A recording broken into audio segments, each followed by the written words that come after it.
you're holding on to everything.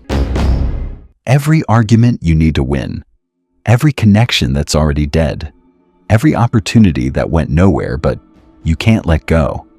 And somehow, the more you cling, the less you have. There's a reason chess masters sacrifice pieces. They know something the beginner doesn't. Sometimes you have to let things die so bigger things can live. Machiavelli warned us, a prudent ruler ought not to keep faith, when by so doing, it would be against his interest. He meant, loyalty to what's already gone is not virtue. It's a trap. The tame dog hoards. He keeps every friend, every grudge, every worn-out dream. His arms are so full of junk, he can't grab what actually matters. The wolf trades pieces for position. He lets small things die so big things can grow. Today, we break down strategic sacrifice, 4 laws for knowing what to release, when to release it, and how to win by letting go. Type trade in the comments if you're ready to stop hoarding, start winning. This content is for educational purposes to help you make strategic life decisions. We do not condone harming others. In this series, dog and wolf represent mindsets, never individuals. Law 1. Identifying pawns. Not everything in your life is a king. Some things are pawns. They look like they matter, but they're blocking your movement. The problem is, we treat everything like it's precious. That friendship from 10 years ago, that hobby you outgrew, but keep doing. That argument you won 6 months ago, but still replay in your head. Each of these is a piece on your board. And if you're holding too many pawns, you can't move the king. Make a list, not of what you want, of what you're holding. People you haven't spoken to in years but still feel connected to. Goals you started but never finished. Grudges you carried like luggage. Habits that once served you, but now just take space. The wolf audits his inventory. He asks, is this helping me move forward or just weighing me down? You can't grab what's ahead if your hands are full of what's behind. Law 2. Sacrifice for position. Here's what most people never learn. Losing can be winning. You let them have the argument and gain peace. You walk away from the deal and keep your integrity. You end the friendship and make room for better ones. This is sacrifice for position. Short-term loss that opens long-term leverage. Machiavelli observed, men are less hesitant about offending someone who is loved than one who is feared. But sometimes, the smartest move is to let them feel they've won, while you reposition for the real victory. Ask yourself, if I let this go right now, what would become possible? If I stop trying to prove I'm right, what energy would I free up? If I walk away from this dead-end situation, what door might open? If I let them have the last word, what peace would I gain? The dog fights for every inch and loses miles. The wolf gives inches to gain miles. I spent 3 years in a business partnership that was slowly killing me. We fought over every decision, every dollar, every direction. I thought leaving meant losing money, losing time, losing face. One day I walked away with nothing, just left. 6 months later, I started my own thing. Within a year, I'd made back everything I'd lost and more. The sacrifice wasn't losing the partnership. The sacrifice was my ego. And it was the best trade I ever made. Sometimes, the only way to win is to stop playing their game. Law 3. Emotional detachment from sunk costs. You've invested years.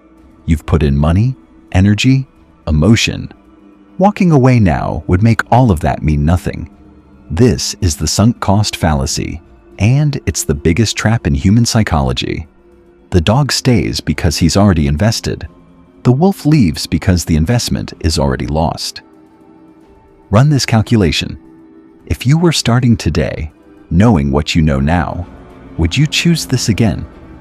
If the answer is no, the only question is, how quickly can you leave?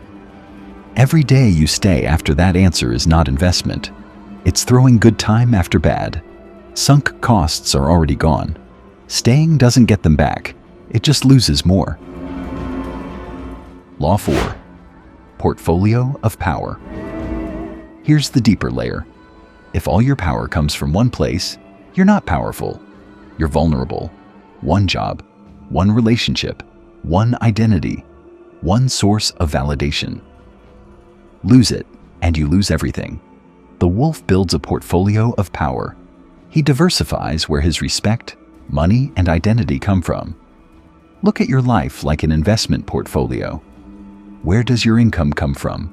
One job or multiple streams? Where does your identity come from?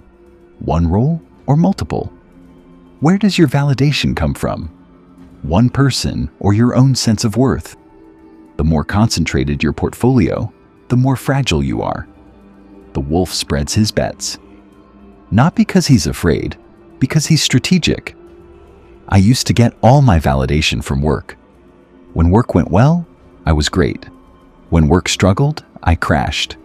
It took me years to realize I'd built my entire identity on something that could disappear tomorrow.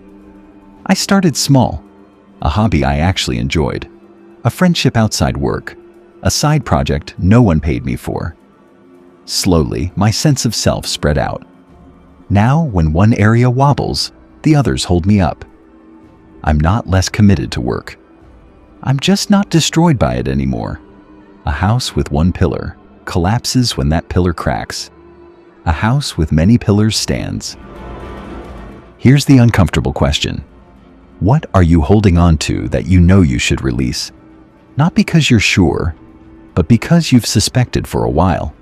That friendship that drains you, that goal you no longer want, that identity you outgrew years ago.